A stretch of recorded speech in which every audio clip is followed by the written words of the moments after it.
এখানে অনেক গুণীজন আসেন এবং অনেক গণ্যমান্য ব্যক্তি আসেন।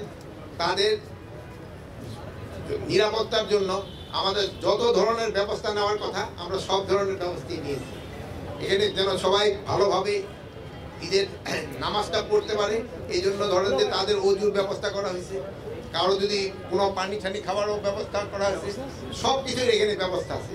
কেউ অসুস্থ হয়ে পড়লে যদি তারও কোনো চিকিৎসার দরকার পড়ে, ওখানে চিকিৎসক এখানে আছে।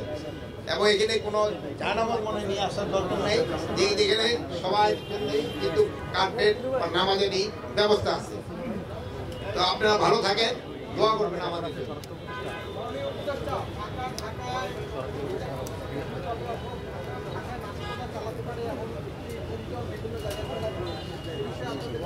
শুনেন, গুঞ্জন সবসময় গুঞ্জনই থাকে।